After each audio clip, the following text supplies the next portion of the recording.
So welcome back to Third Rate Content. Today we're going to be, because the sun's out as opposed to last time, we're going to be going and visiting the visitor centre and an exhibition inside the old flax mill and maltings here in Ditherington, on Ditherington Road, St Michael Street. But yeah, so it's a typical third rate happening. That, like I say, the sun is out and it's a beautiful autumn day. But just a couple hours ago, it was absolutely hoying it down, very much like the last video. So I made plans to come and do this one, but it's cleared up now. But I think it's going to be a very interesting video, and we're going to pay I think it's £7.50 admission fee to go and have a look at what's going on in there. So buckle up, and I'll see you out here. Yeah, as I said, the Maltings Flax Mill Regeneration Scheme was made possible by National Lottery grants. But it was the friends of the Flax Mill who were established, I think, in about 2000 and mid-2000s, maybe 2010-ish. I can't remember the exact date, but it was them guys who got basically the grant that, like I said, restored the Ditherington FLAX mill. I wouldn't be telling the full story without saying that, sort of sadly, the friends of Ditherington FLAX mill have disbanded now because they don't feel there's any need for them, because they've been the National Lottery Heritage Fund, I think it's called, basically had not given them any sort of tasks to do with the day-to-day, running of the flax mill. So they were sort of given the cold shoulder, and as a result they've disbanded. So it's quite sad, really, when you think it was them who got the funding. But I suppose it's the age-old story of the little guys getting shouldered out once the hard work's been done. But this here in front of us is really where the canal would have run up, bringing the coal tubs, as we showed you on the oldest bridge in Shrewsbury video, one of them last week. And this is where they would have possibly come up and drop their wares, their vital products.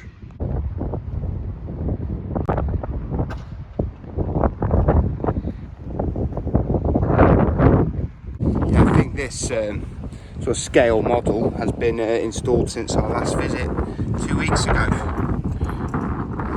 This gives you an actual 3D, you have to pause that if you want to study it, gives you that 3D rendition, sort of like an architect's scale model, right here, next to its bigger brother. Yeah, I don't think the stables were open in this, these screen doors were open. It was like a sort of classroom.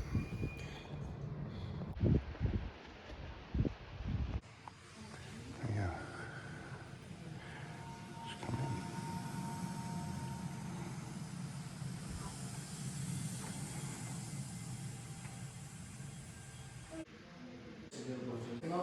Yeah, essentially.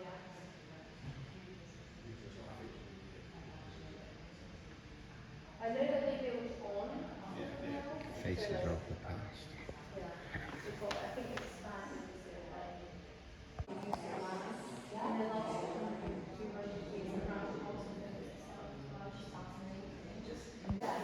Is that Jason King?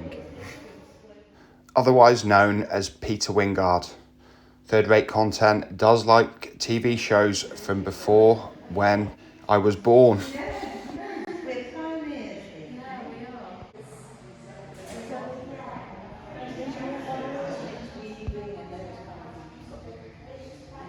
But you don't think about it being a trophy textile industry.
This is the signboard from the pub that served the workers, one of the pubs that no longer exists, that served the workers from the flax mill in the 1700s. This was, and in the 1800s, this was, in fact, the pub shut in 1906, so it's not been with us for a long time. This is from the Robin Hood, which stood at 93 St Michael Street nearby, near Factory Bridge, which we don't have anymore.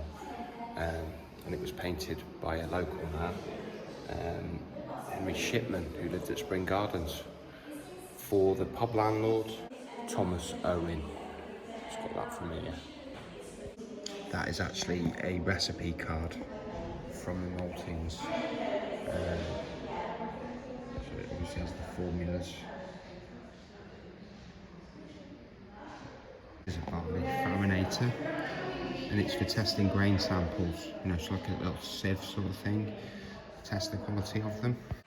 If these bricks are original, I think so. Or so this is the original size brick that was used to build the flax mill in the 1700s, and this is a reproduction that was made specifically during, well, obviously for the restoration. A special type of brick had to be made specifically. Yeah, so Albrew Masters, they had the Bellevue Maltings, which we did talk about in the Bellevue video, and also the Maltings here in Ditherington. Very nice Union flag. This blackboard.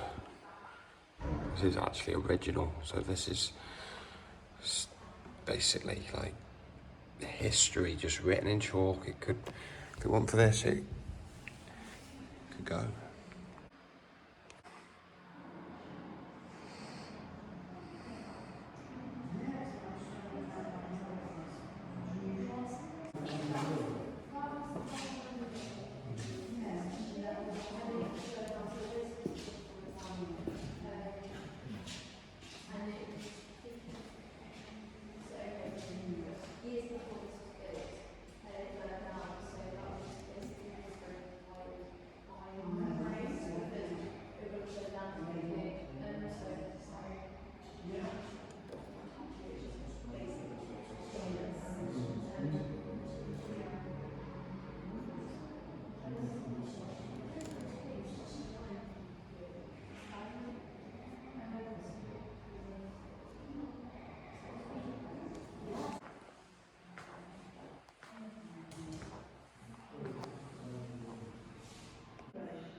Again, another exact model of the main mill where we are at the moment, and you can see the iron frame and iron beams, and in real time here they are.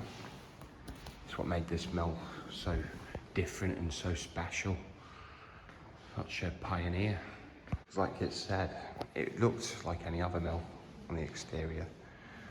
It was this that made it so special.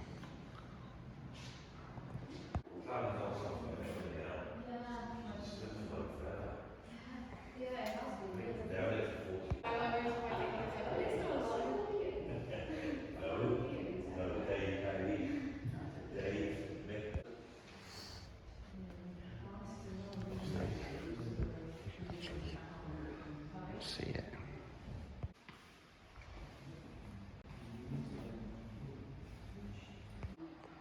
Yeah, no, I did touch on it humorously in the last flax mill video, but workers' rights were no joke in the 18th century, 19th century, and 20th century, to be honest.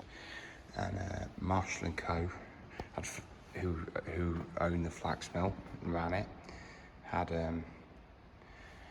also places in Leeds. Some thought they were good to work for, and others said that their workers were just slaves. But I mean, are any of us not slaves? Something to think about, a bit of third-rate philosophy. But yeah, working conditions were tough. Obviously children, which would be exploitation today, were very much used in the industry, and some very dangerous working conditions. But right now, we are going to vote to whether we think Marshall & Co. treated their employers fairly. Cast our vote. Do you think they treated their staff fairly? Well, I mean, it was probably, at the time, I'd say, I mean, I haven't really got any hard evidence, but yeah, I'll go yeah. Another vote. No, it was never justified. It's my fairly ignorant 21st century take on it, voting on something that I don't really know anything about.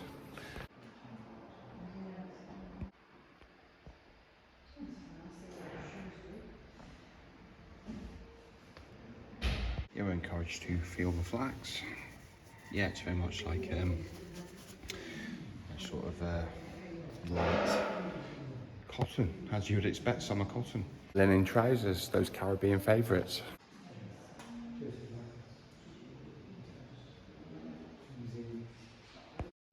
The Temple Mill in Leeds, styled after Egyptian architecture.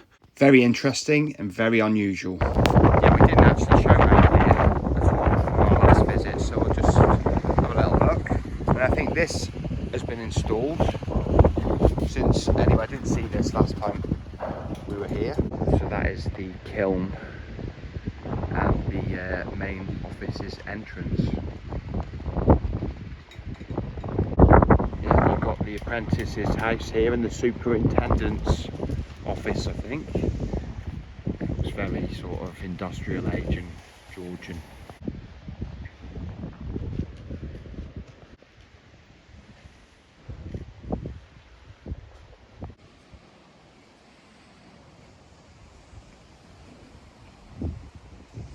I do wonder if this down pipe is original, but look, I don't know if it comes across much on the but it's significant and very sort of thick and fat.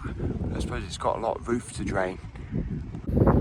Yeah, so just finished with the exhibit, and just get out the sun a little bit. Yeah, I'll give my thoughts on it. There was plenty of information. You know, I did learn a few things, and I'll rewatch the video and take my time, maybe pause on a couple of things to take it all in. But it was quite pricey. It was oh, the staff were very nice and helpful as well. Yeah, very pleasant, you know, people there. But I will say it was £7.50 to get in, and the whole exhibit took me, as an adult, £7.50, took me probably 15-20 minutes to go round, and there was lots of interactive, as you saw.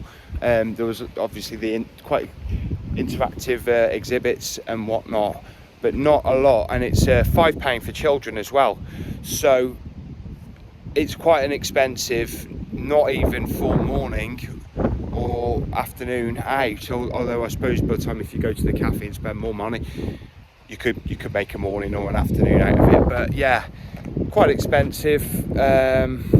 If you've got spare time maybe and the spare money, come down, but just watch my video, our video. But anyway, thanks very much for joining me today.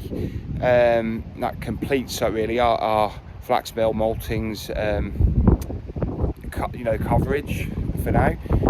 Thanks for watching to the end. Don't forget to leave a like, subscribe, and by all means do leave a comment. I do love a good comment and I read them all. And if I don't see you soon, I'll see you 3 times as soon. Thanks for watching. Bye bye.